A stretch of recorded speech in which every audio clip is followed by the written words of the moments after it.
A bitter slice of pie served at a farewell banquet, what was meant to mark the end of a culinary career, instead ignites a mystery laced with sabotage, stolen recipes, and revenge baked to perfection. Only Nero Wolfe, from the comfort of his brownstone, can peel back the layers to reveal the truth. Welcome, dear listener. Where are you joining us from today? And what time is it for you? Early morning or late at night? Settle in with something warm and prepare your palate, for this case, like the finest tart, unfolds one layer at a time. There is a particular rhythm to breakfast at the brownstone, and any man who disturbs it does so at his own peril. Nero Wolfe does not tolerate deviation before 10, especially not from me, and certainly not from Fritz. The orchid room was off limits, the eggs were firm, the beer was cold, and the newspaper was mine until it wasn't. "I must protest, Mr. Wolfe," came the voice, tight as a coiled wire and twice as sharp. Fritz Brenner stood at the kitchen threshold, not with a tray, but with his arms crossed and lips pressed thin. The fact that he had entered without a plate was cause enough for alarm. Wolfe didn't look up from his eggs. "Fritz, if this is about the salt again—" "It is not about the salt," Fritz snapped, louder than I had ever heard him in the morning. "It is about a pie, a disgraceful one." Now that earned Wolfe's attention. He put down his fork with all the finality of a man postponing war. "A pie? Yes, my recipe, or at least, it was." I folded the Gazette and leaned back. "I take it this isn't a review you're quoting." Fritz's eyes burned. "Clara Ellison, she ruined it at her farewell banquet, but it was mine, my crust, my finish, and now it's being mocked in the Herald as culinary sabotage." Wolfe snorted. "A woman spoiled a pie, the world will endure." But Fritz, trembling slightly, replied, "Not if she ruins my name in the process." She arrived precisely 27 minutes later, smelling faintly of citrus and scandal. Clara Ellison, former queen of pastry critique, swept into the office wearing a scarf that screamed discretion and eyes that craved vindication. I showed her in, and Wolfe, now seated in his chair and back to drinking beer at 11:30, barely tilted his gaze upward. "Mr. Wolfe," she began without invitation, "I am here because I was publicly humiliated by a pie, not just any pie, my pie." Wolfe didn't flinch. "Then you have my sympathies, madam, though not yet my interest." She turned to me instead. "At my farewell banquet, where I was to announce my retirement and release my recipe collection, I served a classic, a rosewater pear custard tart with a butter basil crust. It was meant to be my signature note." "And instead," I prompted, enjoying the tilt of her jaw as she relived the memory. "Instead," she hissed, "the final slice was laced with bitterness, acrid, chemical, a sabotage. It ruined the event. The press had a field day. My sponsors withdrew. The book launch is on hold. And now people whisper, I did it to myself for attention." Wolfe took a long sip of beer. "What do you expect of me, Mrs. Ellison?" "I expect you to find out who did it. Someone tampered with that pie after it left my kitchen, and I won't be remembered as the woman who fed poison to New York's finest." Wolfe remained unmoved, but beside him, Fritz was still fuming. The air thickened as Clara continued, her voice the brittle shell of a sugar crust hiding something gooey beneath. I could tell Wolfe had dismissed her as another dramatist with bruised ego until Fritz, silent until then, uttered 4 words that made the entire room contract. "She used my crust." Wolfe's brow creased. Not raised, mind you, creased. For him, that was practically a spasm. "I beg your pardon?" he asked. Fritz stood straighter. "The basil butter crust. I taught it to her at a workshop. 10 years ago, she called it forgettable. But now it's in her signature farewell pie?" Clara blinked. "You taught dozens of things that day." "But that ratio," Fritz pressed, "was mine." 100%. And if you ruined it by sabotage or carelessness, you have sullied not just your reputation, but mine." She seemed genuinely rattled for the first time. "Mr. Wolfe, I didn't mean to." "I don't care what you meant to do," Wolfe interrupted. "What matters is what was done. And who did it? Mr. Goodwin. Yes, sir? Remind me, have we yet stooped to accepting cases involving custards and professional egos? I grinned. Not until this morning. He sighed and turned his gaze back to Clara. You are not a client. Not yet. But your error has touched my household. That is a more grievous offence. She blinked, confused, but I saw the line being drawn. Fritz had returned to the kitchen, shoulders set in quiet insult, and I was left in Wolfe's office with Clara Ellison and a slow-forming decision in the air. Wolfe leaned back and closed his eyes, as if considering whether a pie was worth his time or his mind. Madam, he said at last, you have provided motive, insult and shame, but no criminal charge. You say someone tampered with your dessert. For what purpose? To humiliate me, she snapped. To destroy me? Many chefs have critics, but few critics have protégés, sponsors, and former rivals with something to gain from your disgrace. Do you suspect someone in particular? Her fingers twisted in her scarf. I have theories, enemies. The culinary world is not so civil as the plating suggests. Wolfe opened his eyes. Mr. Goodwin, prepare a list of her known associates. I want their names, addresses, kitchens, reputations and resentments. Right, I said, not bothering to ask whether we'd be billing her yet. Wolfe looked toward the door. Tell Fritz I will be dining in tonight, and that I would prefer the lemon tart, without sabotage. As I stood to leave, Clara asked softly, Then you'll take the case? No, Wolfe replied, not missing a beat. I will take the insult. The case follows by necessity. And with that, Nero Wolfe, orchid lover, gourmand, and reluctant detective, agreed to chase down a saboteur armed not with a gun, but with a pie. I've never been much for pastries myself, too delicate, too decorated, and far too easy to ruin with a misplaced ego, but culinary egos, those I understand. They're like soufflés, puffed up, fragile, and quick to collapse under heat. My assignment that Monday morning was to assemble a bouquet of Clara Ellison's professional acquaintances. That sounds polite. What I actually did was knock on doors, drop names, and let silence do the rest. First stop, Marta Veely, former pastry instructor turned reviewer for the Taste Journal. She offered me a biscotti and a smirk. Clara Ellison, she said, has she finally been caught using words sharper than her blades? I asked if they were friends. Only if you count competition for the same column space, she said, dunking the biscotti like she was sentencing it. Clara's fall was inevitable. She played empire in a world of artisans. Next was Lyle Beckin, former sous chef and now executive at a boutique catering firm. His expression fell when I introduced myself. I always said her crust was overrated, he grumbled. Too much butter. But the sabotage? I heard someone swapped her ingredient labels. Poetic, really. They were a charming bunch, sarcastic, bruised, vengeful. Nobody mourned Clara's tumble from her sugar pedestal. More than one, I noticed, referred to her recipe collection in the past tense, as if the banquet failure had already relegated her to the archives.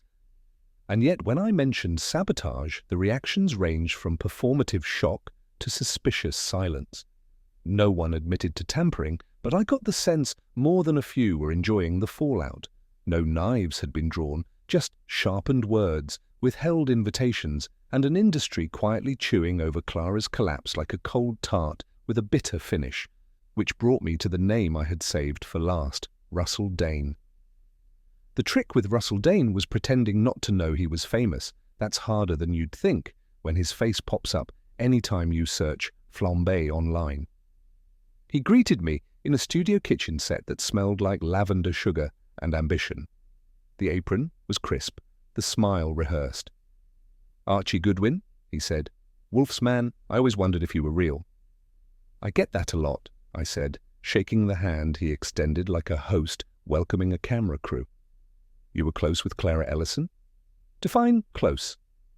Close enough to accuse her of theft? His eyes twinkled. Right to the pie, huh? I was wondering when someone would ask. Yes, I said, she took my crust. It's not just ego, you know. I can prove it. I waited, He grabbed a spiral notebook from a nearby shelf, dog-eared, sticky in places, and exactly the kind of thing you don't bring to court but do wave at reporters. Inside was a dated entry. Basil butter infusion all for pies. Ask Clara her opinion. She'll probably hate it. She did hate it, he added. Told me it was amateurish. Now suddenly it's in her retirement pie? That's convenient, I said. It's plagiarism, he said. And if you think that banquet was sabotaged, I wouldn't be surprised if she did it herself for attention. That last line was too slick, too rehearsed, like he'd said it to himself in the mirror a dozen times. He had motive, he had bitterness, but what he didn't have was subtlety, and in this game that mattered more. He offered me a cookie on the way out. I declined. Clara's kitchen wasn't chaos, it was precision dipped in sugar, but precision can be faked, and nothing attracts forgery quite like perfection. While Wolfe stayed planted and Fritz pretended not to read my notes over dinner, I visited Clara's apartment for a routine clarification of storage conditions, which is how Wolfe told me to put it. What I found was interesting enough to make my eyebrows lift without using any muscle. The pie boxes were from a boutique supplier, triple-layered with temperature control and custom label coding, a tracking system Clara invented herself. Each label carried a small inked number on the bottom right corner, visible only under angled light. The final pie, the one served last, bore the code C6X. That's what it should have said. But the tag on the box I examined? C7M. That one was switched, Clara said, noticing my pause. I use C6X for my main dishes. 7M is a dummy code, reserved for overstock or test batches. Who had access to the storage? I asked. No one, just me. Well, Marcy, my assistant, and Lyle, briefly. Of course. The assistant and the caterer. I made a note to tell Wolfe, though I could already hear the grunt he'd issue. This wasn't a simple prank. Someone had intentionally swapped out the box with a dummy-labeled one and done it in such a way that Clara herself didn't notice until it was too late. That narrowed the list to people who knew her codes, her habits, and had a reason to humiliate her. I had just enough to return to Wolfe with a few loose ends dangling, which was fine. He liked pulling strings. There are times I marvel at the things Saul Panzer can do with nothing but a phone and a raised eyebrow. The man could make a nun confess to shoplifting mints if Wolfe told him it mattered. That Wednesday morning, Wolfe dispatched Saul on what he called a matter of essence, meaning the antique nutmeg used in Clara's infamous farewell tart. Wolfe's nose had twitched the moment he heard the words Sri Lankan Reserve, Spice Lot, and while he didn't care for sweets, he cared very much for provenance. Saul took the details without comment, left in his usual silent manner, and returned late that afternoon with a half-page summary and a smirk that passed for a scream in Saul's language. The supplier, Golden Bark Imports, had shipped Clara's nutmeg lot 2 weeks prior, with documentation as glossy as a gardenia. But there was a substitution. The invoice bore one batch code while the shipment carried another, NB243P, not NB243. A P, as Saul put it, that might as well have stood for poisoned. The P batch had a known problem, contamination with bitter aloes, a naturally occurring compound used to induce nausea in high concentrations. Rare, hard to detect, and distinctly not what one wants in a pear custard pie. Intentional? I asked Saul. Could be. The original batch was pulled. This one went out the back door. Someone paid for it. Cash. Pickup. No trace. I relayed that to Wolfe, who merely muttered, "So the bitterness was no accident." He folded his hands and closed his eyes. When he spoke again, it was mostly to himself. This was no amateur gesture. Someone wanted Clara Ellison ill, or better yet, disgraced. He didn't say who. He didn't have to. Not yet. You would think that once a man has wrestled a poisoned spice shipment to the ground and sniffed out a forgery involving label codes, his week might lighten up. But Wolfe doesn't believe in momentum. He believes in pattern. And a pattern, he told me, must be ruled out with rigor, or ruled in with elegance. So off I went, chasing 3 more threads that Wolfe suspected might be knotted together, or at least braided to resemble a noose. The first was Marcy Tunwell, Clara's assistant, young, nervous, polite, and far too quick to volunteer her innocence. "I just boxed the pies, that's all," she said, when I showed up at her shared flat in Soho. "Clara prepped everything herself. I had no reason to touch the labels." Which naturally made me suspicious that she had. She admitted to being passed over for co-author credit in Clara's final cookbook. "But I didn't want fame," she insisted. "I just wanted acknowledgement." I left her with a smile and a casual mention that Wolfe would be calling. Next was Jordan Hemley, a former sponsor, who once bankrolled Clara's Paris residency and then sued her for breach of contract when she returned early. Now a financier with his own culinary startup, Hemley was the kind of man who shook hands as if he were closing a deal for your kidneys. "Sabotaging a pie?" he said, lighting a cigar. "Please. If I wanted to bury Clara Ellison, I'd simply buy her publisher." I didn't believe him, but I appreciated the arrogance.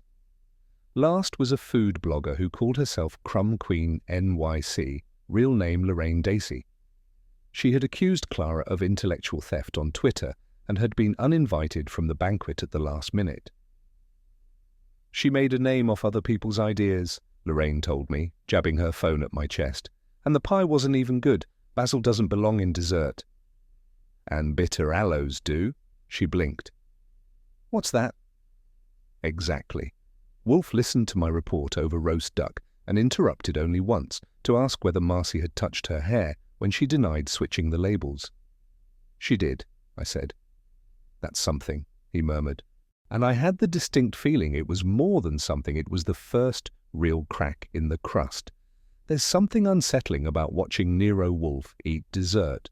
Not because he dislikes it, he doesn't, but because he does it with the precision of a man dissecting a corpse. Every forkful is measured, every chew deliberate, every pause a verdict waiting to happen. So when Fritz brought in the replicated pie, Clara's rosewater pear custard tart, recreated to her exact specifications, I knew better than to interrupt. Wolfe sampled the crust first, a flick of the eyebrow, then the custard. A longer pause. "Fritz," he said slowly, "this is not the same pie." Fritz stiffened. "It is, sir. I followed her instructions precisely." "No." Wolfe pushed the plate an inch away. "The original had an undertaste, faint, acrid, medicinal. This has none of it, and yet—" He gestured vaguely, which for Wolfe was akin to a full-body spasm. "And yet," he continued, "there is something wrong. The crust, too compressed, the custard overstirred, and the rosewater is masked." Fritz reddened. "It's what she asked for." "She may have asked for sabotage," Wolfe said flatly. "But I would like to confirm it." He turned to me. "Mr. Goodwin, bring me the label from the original pie box, the one from the substitution." I nodded and went to retrieve it from the envelope we'd stored in Wolfe's desk drawer.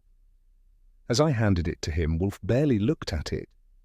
He was already deep in thought, fingers pressed together, eyes closed. This pie, this recipe, was compromised before it ever left her kitchen, but not in one stroke. "In two?" I blinked. "Two?" "Yes," Wolfe said. "One hand baked treachery into the crust, the other delivered it. And they were not the same." He didn't elaborate, but the wheels had turned. "A slice doesn't lie," he had once told me. And this one had just confessed. The next morning brought Saul Panzer, a cup of black coffee, and a revelation that made Fritz curse under his breath in 4 languages, none of them printable. Wolfe read Saul's report in silence, skimming each line with his thumb before laying it down like a card in a winning hand. "The antique nutmeg," he said finally. "Tell Mr. Goodwin what you found." Saul leaned back. Golden Bark Imports confirmed a swap in batch numbers. They sent what was labelled as NB243, Clara's requested lot, but the container actually came from NB243P, a recalled shipment contaminated with bitter aloes. "Contaminated accidentally?" I asked. "Doubtful," Saul replied. Goldenbach claimed they destroyed the P batch, but someone bought it out of the back. Cash, no invoice, no ID. Fritz set down his spoon. Bitter aloes in nutmeg? It happens. If the curing process is rushed, or if someone deliberately mixes the wrong bark into the blend. Wolfe looked at me. Do you recall how Clara described the bitterness? Medicinal, I said, like astringent syrup. That, he said, was no metaphor. It was literal. Someone introduced bitter aloes into her spice supply, knowing it would ruin the flavor and, if consumed in enough quantity, induce illness. Subtle, I admitted. Not subtle, Wolfe corrected. Elegant, calculated. This was not a crime of passion. This was culinary sabotage performed with a scalpel, not a hammer. I considered that. So the person who ordered the spice was either the saboteur or covering for them. Precisely. But Clara didn't order it directly. Her assistant handled the restocking. Miss Tunwell, Wolfe said, voice like granite wrapped in silk. She said she only packed the boxes, I added. And now we know she packed the toxin, Wolfe replied. Saul raised an eyebrow. Want me to lean on her? No, Wolfe said. We will not need to lean. We will offer pie. Fritz looked alarmed. Another tasting? Wolfe smiled faintly. A trap, Mr. Brenner, but one with butter, not bait. That afternoon, Fritz knocked once and entered Wolfe's office without a tray, which usually meant one of two things. The kitchen was on fire, or his pride was. It was the latter. I remember now, he said, hands clenched behind his back. It was 2014, a class at the Culinary League of Manhattan. I demonstrated laminated dough and a basil infusion technique. It was meant to challenge their palates, Wolfe raised an eyebrow. And one of the students? Russell Dayne, Fritz said. He sat in the front, arrogant, asked about citrus pairings. I dismissed him at the time. But you showed him your crust method, only the framework, ratios, technique, not the proportions I use today. Still, he trailed off and I filled in the rest. He took the technique, tweaked it, and now it's all over his blog. Fritz nodded. And Clara, she mocked it at the time, called it frivolous, but she used it almost exactly. So Dayne claims theft, I said. Clara denies it, Fritz invented it, and Marcy baked it. Wolfe's eyes narrowed. Number Marcy packed it. Clara baked it, but someone altered it. I frowned. You think Dayne sabotaged it? For revenge? No, Wolfe said. He's too clumsy, too loud, but someone who knew he'd say it was stolen. Someone who counted on it. I blinked. Clara? She staged her own fall, Wolfe murmured, not expecting someone else to push her. The room went quiet. The crust wasn't just borrowed, it was bait. And someone had taken the slice. Wolfe had refused his afternoon beer. That, in itself, would have sent tremors through the orchid room if Fritz had known. I sat across from him with my notebook open and half a pencil, waiting for him to speak. He did so finally, with the weight of a man preparing a thesis, not a theory. She sabotaged it herself, he said. I tilted my head. Clara? Yes. Then who poisoned it? He gave me a look that implied I was leaping ahead without learning to walk. You are confusing acts. Tampering is not poisoning. One is theatre, the other is vengeance. I leaned back. All right, I'll play. Clara intended the pie to fail? Only slightly, Wolfe said. Enough to stir the press. Enough to reignite curiosity. She needed a scandal, not a scandalous illness. Bitterness in the final slice, just enough to make headlines. A farewell tart gone wrong. Then, miraculously, her recipe book returns, redemption baked in. And the sabotage? Controlled, Wolfe said. Probably a floral essence swapped, perhaps an oversteeped infusion. Something she could blame on stress, on pressure. Enough to hint she had enemies, but not enough to destroy her. But then someone else added the real poison. Correct. I closed the notebook. So we have two criminals. One who planned a fall and another who ensured she wouldn't get up again. Precisely. And Clara? She still thinks she's the only author of the drama. Wolfe closed his eyes, until we tell her otherwise. There was something tragic in it. Clara Ellison, pastry queen turned pariah, had baked her own undoing, and someone else had iced it with intent. She thought herself clever, a phoenix rehearsing its rise. Instead, she had been a matchbox left open near a flame. She used Fritz's recipe, I said, and then ruined it. She used Fritz's crust, Wolfe corrected, and then used the scandal to season her own story. He opened his eyes. But there is more. I nodded. There always is. Wolfe was silent for a full minute, then murmured, "What intrigues me is not Clara's ambition. That is common. It is the audacity of the second act." "Whoever added the bitter aloes?" I said. "Indeed." Clara's staged misstep was subtle, amateur dramatics. This, he tapped the file Saul had left. This was malevolent, intentional, calculated to cause illness or outrage, possibly both. "Any suspects?" "A few," he said. "Dayne is too loud, Hemley too proud. The blogger, Dacey, lacks access. Marcy Tunwell?" He let that trail. "She had motive," I offered.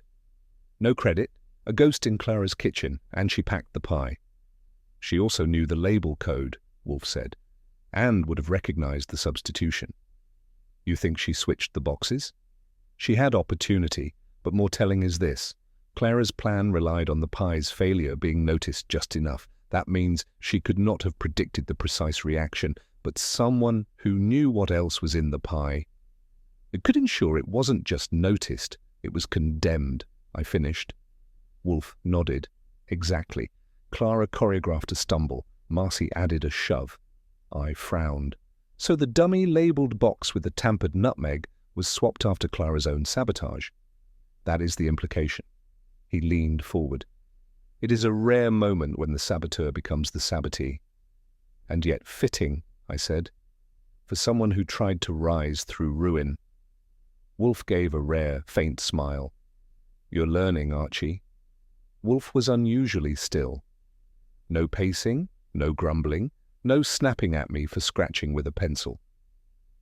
That's how I knew the case had entered the stage of gravity, the part where facts ceased being puzzle pieces and became portraits of character. "This was not merely sabotage," he said. "It was emotional." "You mean Marcy?" "Consider her position," Wolfe said. "Loyalty unrewarded, creativity dismissed. She watched Clara ascend on borrowed recipes, stolen techniques, and elegant deception. Fritz's crust, Dayne's ratios, Marcy's hands. Precisely. She wanted more than revenge," I said slowly. "She wanted recognition, but not for herself, for the void she left behind. Bitterness is rarely culinary, Mr. Goodwin." I couldn't argue. Wolfe rarely waxed poetic unless he was approaching a conclusion or a confrontation. "She didn't just want to ruin Clara," I said. "She wanted her to be ruined for real, not theatrically. She wanted Clara's narrative stolen the way Clara stole hers." "Yes," Wolfe said, "which makes Marcy the most dangerous kind of saboteur, the one who acts with righteous justification." I stared at him. "So what now?" He sighed. "Now we feed them." "You mean—" "Yes," he said. "Invite them all." He opened his eyes. "There is one more ingredient to expose, and this time it will be served warm. Inviting 5 people you suspect of culinary sabotage into your home to eat pie is not standard police procedure. But then again, Nero Wolfe is not the police, and he has no interest in procedure." The invitations had gone out the day before, formally worded, discreetly desperate. Wolfe was assisting in a private matter of culinary reputation, and wished their presence at a small tasting to clarify details of the incident. He offered no names, no accusations, just the promise of decorum, beer, and baked goods. "Miss Ellison will attend?" Wolfe asked me as I confirmed the list. "She RSVP'd with one word, obviously." He grunted. "And the others?" "Dayne accepted instantly. Hemley said he'd come to supervise the collapse. Marcy Tunwell said she'd attend, but asked what she should wear. Lorraine Dacey sent back a 2-line poem and a suspicious emoji." Wolfe didn't bother to respond to that last one. Fritz, under Wolfe's instruction, prepared the same dessert that had caused so much commotion, Clara's rosewater pear custard tart, minus the sabotage. He was grim about it. "I do not bake for vengeance," he said. "No," I replied, "just for justice." At 4 o'clock sharp, they arrived, each suspect bundled in politeness and nerves. Clara wore a crisp navy dress and a smile like glass. Dayne brought a personal photographer but was made to leave him at the door. Marcy clutched a leather-bound notebook like a lifeline. Hemley acted like he'd been invited to a gala. Daisy brought her attitude and a mint tea. Wolfe made no preamble. "You are here," he said, "because I require your palates, your patience, and your honesty. That will suffice."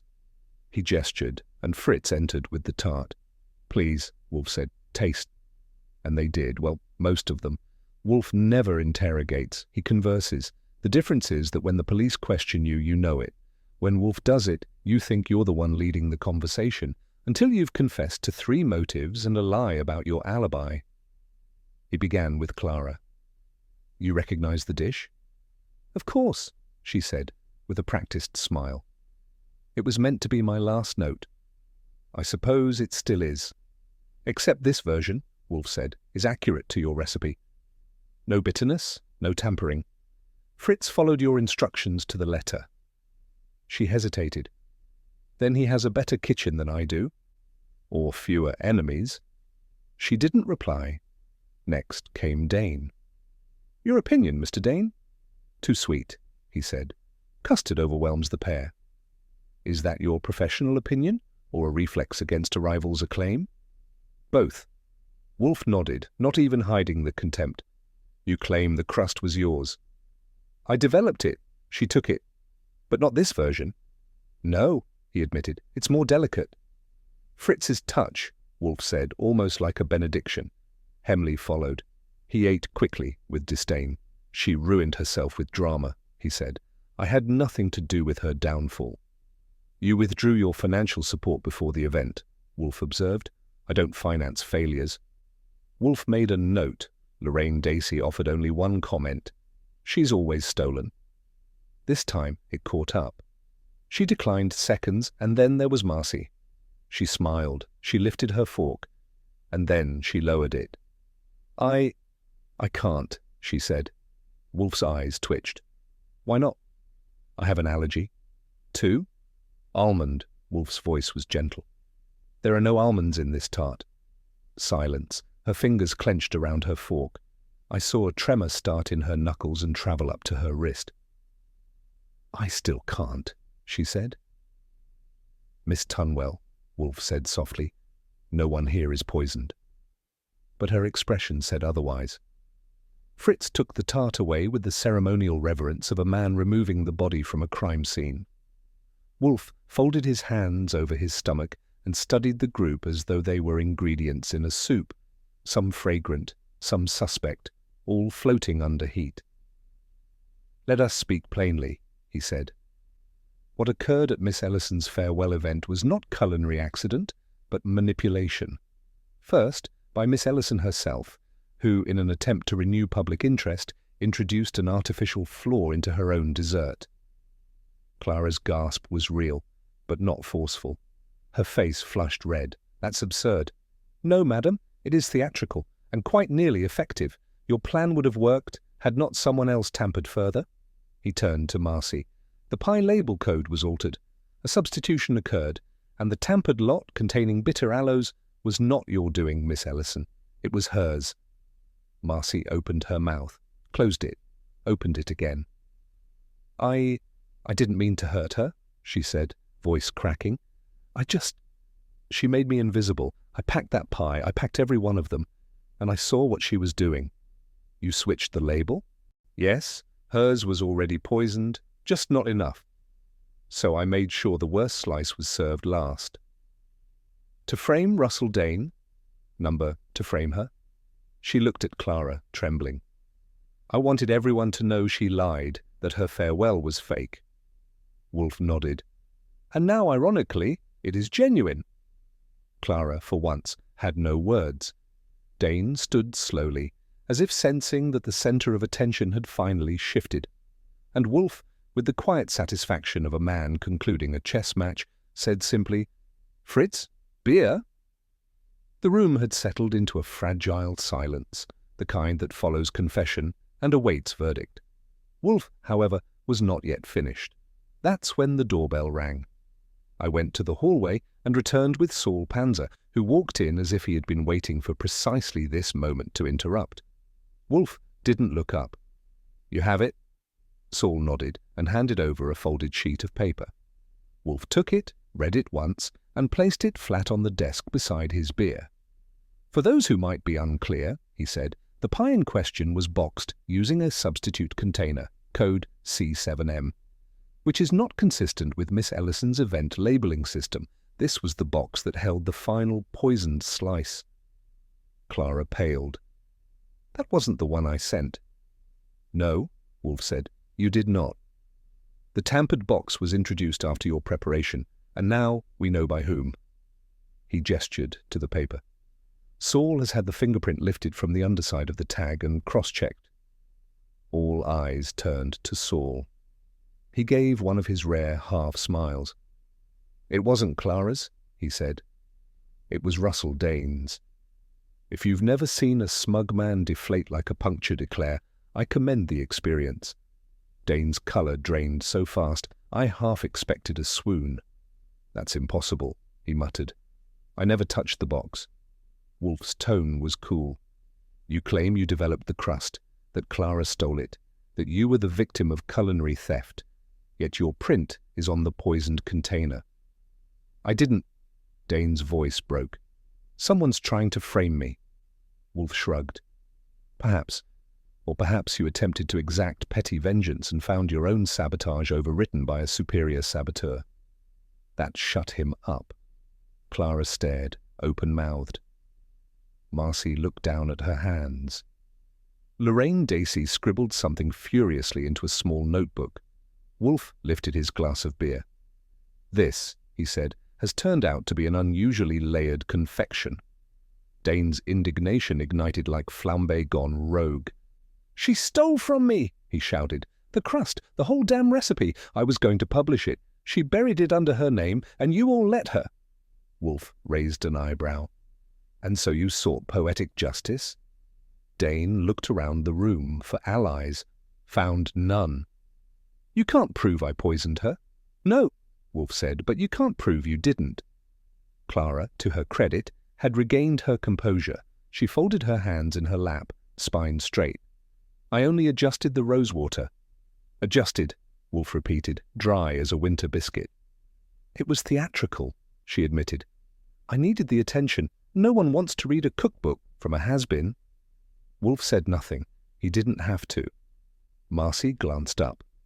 "You plan to fake sabotage?" "Yes," Clara said. "I thought it would generate buzz.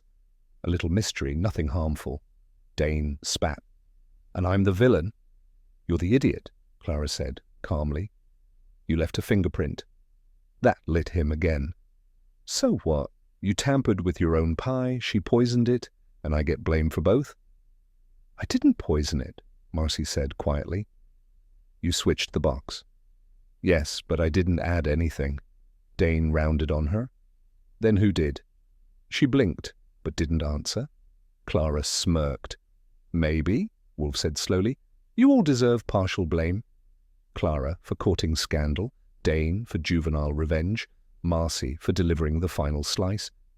"Lorraine," Dayne said suddenly, "she hates Clara too."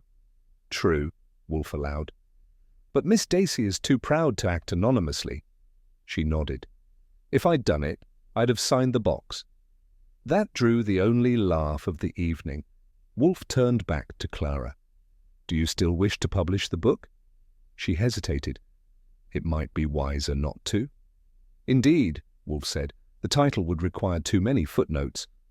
Wolfe finally leaned forward, resting his arms on the desk, a posture he reserved for decisive pronouncements and especially satisfying desserts. "Let us conclude this farce." He looked at Marcy. "You switched the box, not to poison Clara, but to ensure that the bitter slice she had crafted as performance art reached its intended audience." She nodded. "I didn't know it was toxic, just unpleasant." You tampered with the labels? Yes. After she baked it? Yes. Wolfe turned to Dayne. You, in turn, saw Clara's intention and tampered further, a fingerprint placed where it need not have been, but I believe your intent was petty disruption, not physical harm. Dayne scowled. You're saying someone else added the real poison?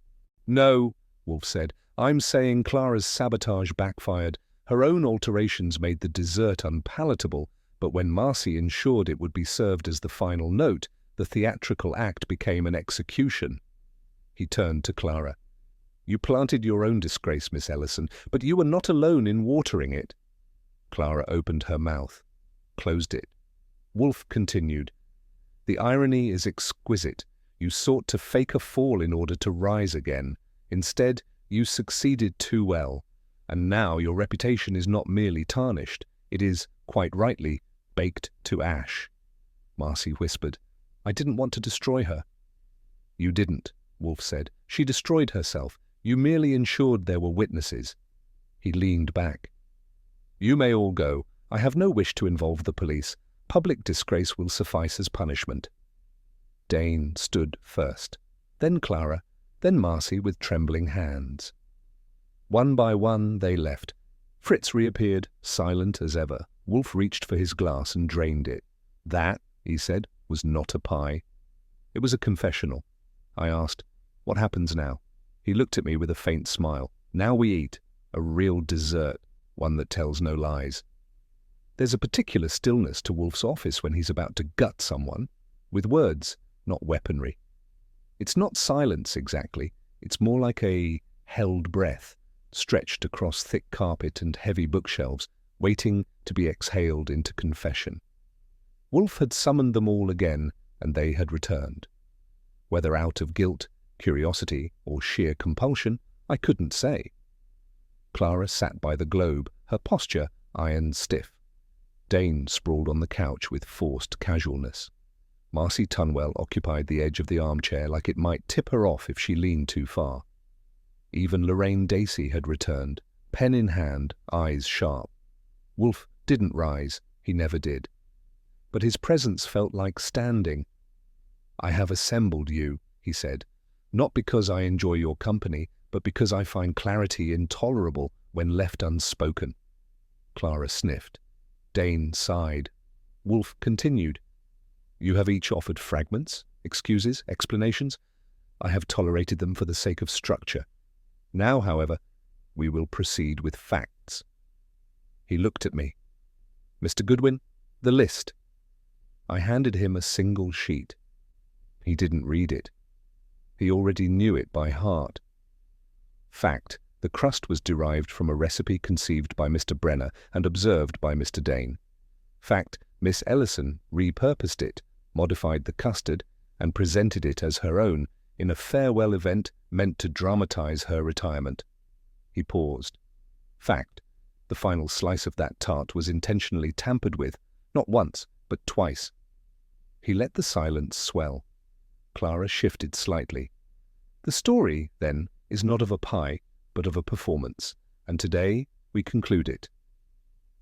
Miss Ellison, Wolfe said, turning his gaze fully upon her, you are not the victim of this tale, you are its author.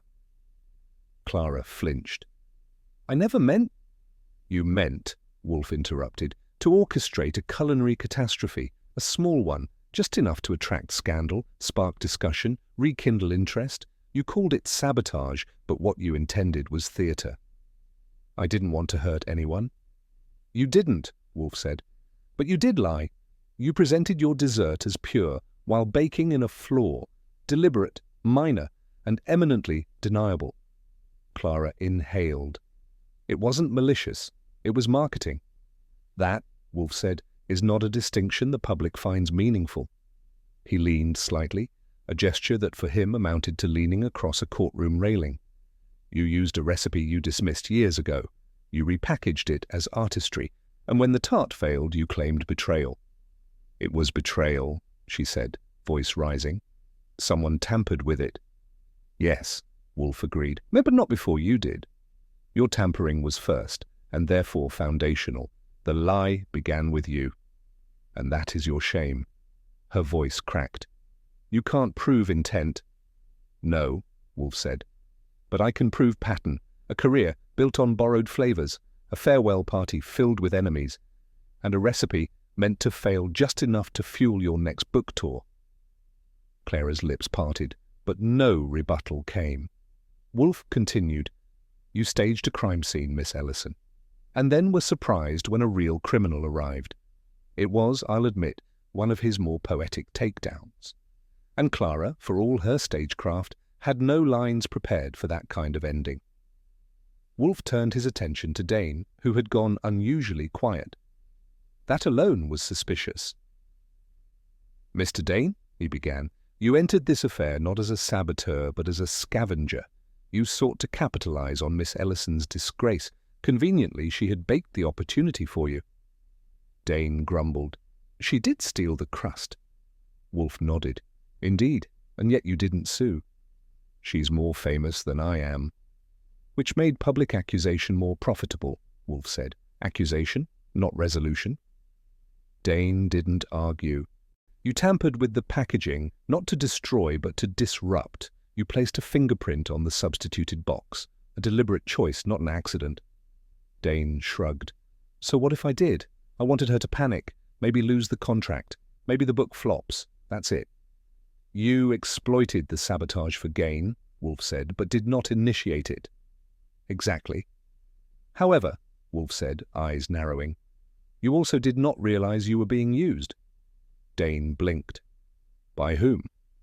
"By Miss Tunwell." All heads turned to Marcy, who froze. "She leveraged your loud resentment. She made sure your prints would be the ones found, because if Clara's act was to fall, it needed a villain, and you were the most obvious choice." "I didn't know," Dayne started. "No," Wolfe said, "you didn't. You were a pawn, and when the game changed, you became disposable." That wiped the smugness from Dayne's face. He looked at Clara with bitter understanding, at Marcy with something like fear. Wolfe exhaled. Miss Ellison provided the stage. Mr. Dayne lit the fuse, but it was Miss Tunwell who ensured the explosion. "I've seen courtroom dramas that ended with less drama than that one moment." Wolfe turned to Marcy with the air of a man lowering the final move in a game no one else had realized was already lost. "Miss Tunwell," he said, "yours is the subtlest hand, and therefore the most dangerous." Marcy's voice, already brittle, barely rose above a whisper. "I didn't mean to hurt her." "Yet you did," Wolfe replied. "And you meant to. Not her body, her image, her career, her name." She looked down at her hands, folded tight. "You knew Clara had laced the final slice with mischief. You understood her intention before she served it. That knowledge gave you the means, and the moral pretense, to go further." "I just—" She swallowed. "She made me invisible." "Indeed. So you introduced the one ingredient that no recipe can redeem, bitterness of the sort that cannot be sweetened." Archie leaned forward slightly, sensing Wolfe was about to drive the blade home, not cruelly, but precisely. "You used bitter aloes not because you wished to make her sick, but because you knew what it would do to the flavor. Clara wanted headlines. You gave her condemnation. She wanted whispers of sabotage. You gave her certainty." "I didn't think it would go so far," she said, shaking now. "I thought, once people knew, I could finally speak." Wolfe's voice was almost gentle. "You could speak, but you chose to poison. Not physically." "No," Wolfe agreed. "That was Clara's doing. You merely ensured she choked on it." The silence that followed was long and still, like the last hush in a cathedral before the organ plays a funeral note. "You placed your grievance in a crust and baked it until it could no longer be ignored," Wolfe said. "And though your grievance had merit, your method has earned its judgment." He did not raise his voice. He didn't need to. Every word landed like a falling card, stacking neatly until the house collapsed. Wolfe reached for his beer but didn't drink. "You now face options, Miss Tunwell, and so do you, Miss Ellison." Clara, red-faced and stiff, said nothing. Marcy stared into the rug, as if it might offer escape. "There will be no police," Wolfe said. "No charges. You were fools, not murderers. But reputation, once spoiled, is not so easily preserved as custard." He turned to Clara.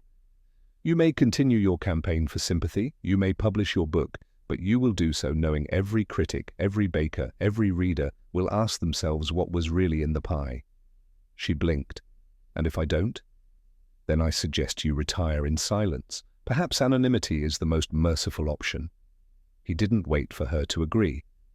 "Miss Tunwell," he said, voice suddenly softer, "you may come forward now of your own volition, or you may wait until someone else uncovers your role, and they will."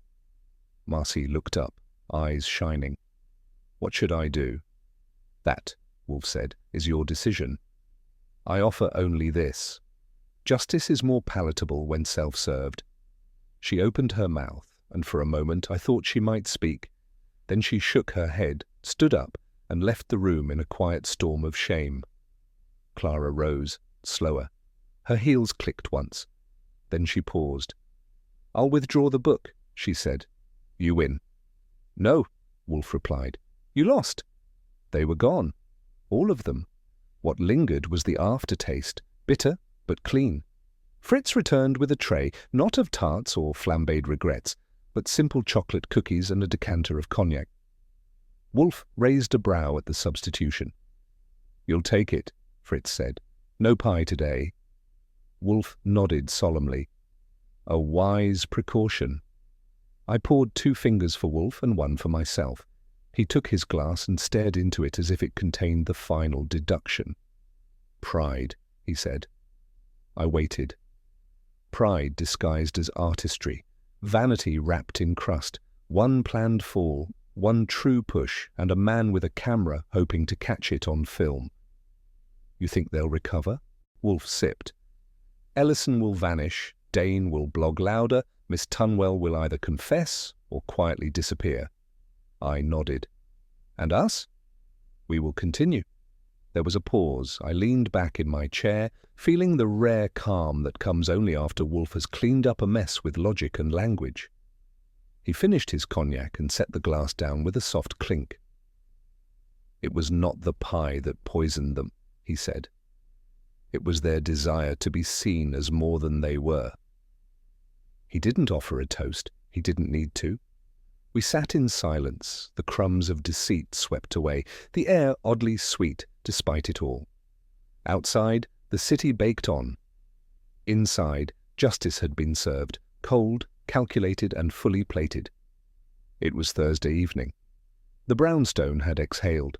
Wolfe had returned to his orchids, Fritz to his sauces.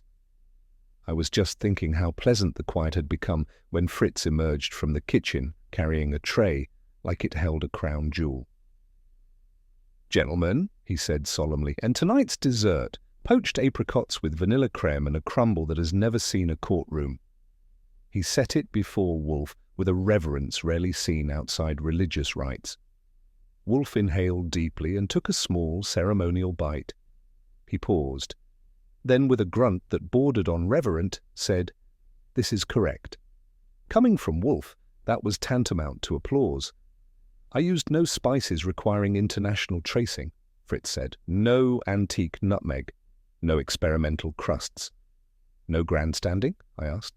"No sabotage?" "I'm almost disappointed." "Mr. Goodwin," Wolfe said, swallowing, "disappointment is a small price for peace." I tried a bite. It was, as Fritz promised, clean and dignified, a dessert with no agenda. After a week of layered lies and bitter crusts, it was almost unsettling. Wolfe finished his portion and wiped his mouth. "I prefer my justice like this," he said.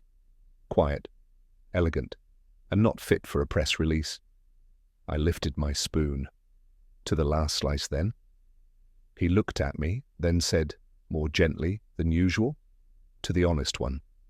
Saul dropped by the next day with a set of clean reports and his usual silence. Wolfe, to no one's surprise, barely acknowledged him beyond a nod. I poured coffee and made an ill-timed joke.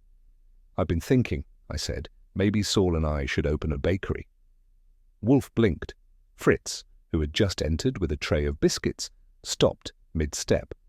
"You?" "Sure, I've seen enough crust conspiracies to write a whole menu. We'll call it the alibi oven." Fritz's eyes widened in something that looked like mortal fear. "You'd serve overcooked puns and plausible deniability," Saul said dryly. Wolfe, impossibly, let out something between a grunt and a chuckle. Fritz looked like he might drop the tray. "Mr. Goodwin," Wolfe said, "you lack the temperament for pastry, or discretion." "And Saul?" "He'd leave you in a walk-in freezer and never return." Saul nodded. "Probably." I raised my cup. "Then here's to Fritz, the last trustworthy baker in New York." Fritz, mollified, bowed slightly. Wolfe sipped. "Just don't let it go to his head. The crust is enough." The envelope arrived on Friday. Heavy linen stock, gold-embossed return address. Inside was a check signed with flair, drawn from Clara Ellison's personal account. I held it up like it might explode. "She's paying us." "She believes that absolves her?" Wolfe said without looking up. $5,000 for services rendered," I said, reading the note.